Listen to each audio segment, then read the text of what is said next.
రేపు హుజరాబాద్ ప్రజలకి ఆ డంపింగ్ యార్డ్ వస్తే అది కరోనా వైరస్ కంటే కూడా డేంజరస్ అయిన వైరస్.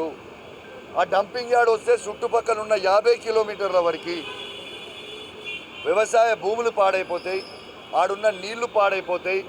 రేపు మంచినీళ్లు తాగే పరిస్థితి ఉండదు, రేపు ఊపిరి పీల్చుకునే పరిస్థితి ఉండదు, రేపు పశువులు నీళ్లు తాగే పరిస్థితి ఉండదు. ఎన్నో ఎన్నో వింత వింత రోగాలు వస్తాయి. దయచేసి ఆడ మాకు డంపింగ్ యార్డ్ వద్దు, ఆ డంపింగ్ యార్డ్ని క్యాన్సిల్ చేయాలని నేను మా హుజరాబాద్ ప్రజల పక్షాన నేను డిమాండ్ చేస్తూ ఉన్నాను. ఈ కేసును కూడా చెప్తా ఉన్నాను, ఖచ్చితంగా ఈ కేసుని ఇలా ఈ సిఐడి కేసు వేసిండు. ఈ కేసు లాస్ట్కి ఉచ్చు బిగించుకుంటుంది ఆ సిపి గారికి, ఆ పోలీసు వాళ్ళకి. ఈ 2 ఏళ్ళు ఇబ్బంది పెడుతుండొచ్చు, నో ప్రాబ్లం, మేము అన్నిటికీ కూడా ఫేస్ చేస్తాం. కానీ ఈ 2.5 సంవత్సరాల తర్వాత మళ్ళీ ఈ తెలంగాణ రాష్ట్రానికి కేసీఆర్ గారు ముఖ్యమంత్రి అవుతుర్రు.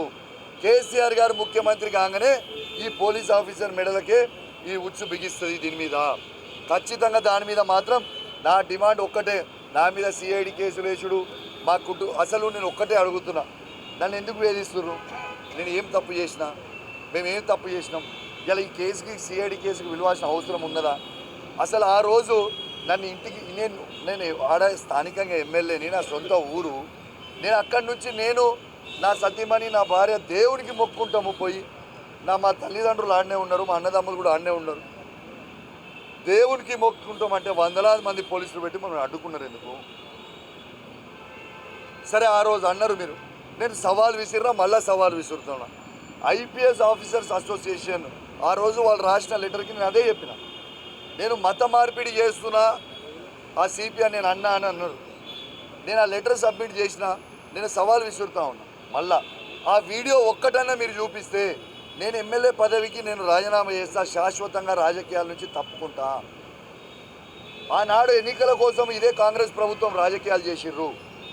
ఇలా మా హుజరాబాద్ నియోజకవర్గంలో జమ్మికుంట మున్సిపాలిటీలో బీఆర్ఎస్ పార్టీ గెలిచింది, హుజరాబాద్ మున్సిపాలిటీలో కాంగ్రెస్ పార్టీ గెలిచింది. మరి ఇదే జమ్మికుంట మున్సిపాలిటీలో నేను ఒక ముస్లిం వ్యక్తిని వైస్ చైర్మన్గా చేసిన కదా, మా కేసీఆర్ నాయకత్వంలో, బీఆర్ఎస్ పార్టీ నాయకత్వంలో. మరి ఇదే ముస్లింని మీకు అంత ప్రేమ ఉంటే హుజరాబాద్ మున్సిపల్లో ఎందుకు వైస్ చైర్మన్ చేయలేదు? మరి ముస్లింల మీద ప్రేమ ఉన్నది మా బీఆర్ఎస్ పార్టీకా, మా కేసీఆర్ గారికా, మాకా, మరి మీకా? ఇది ఖచ్చితంగా ఈ తెలంగాణ రాష్ట్రంలో ప్రతి ముస్లిం కూడా ఆలోచించాల్సిన అవసరం ఉన్నదని నేను విజ్ఞప్తి చేస్తూ, మీరు ఎన్ని కేసులు పెట్టినా, ఎన్ని ఇబ్బందులు పెట్టినా, ఎన్ని ప్రశ్నలు అడిగినా, ఇలా 11:30కి మొదలు పెడితే 3 గంటల వరకు 3:30 అవుతుంది. అసలు పనికిదాని దానికి ఇంత వాల్యుబుల్ టైం అనేది సిఐడిని వేస్ట్ చేయకపోతే ఇది జోక్గా మారిపోతుందని చెప్పి ఈ సందర్భంగా తెలియజేస్తూ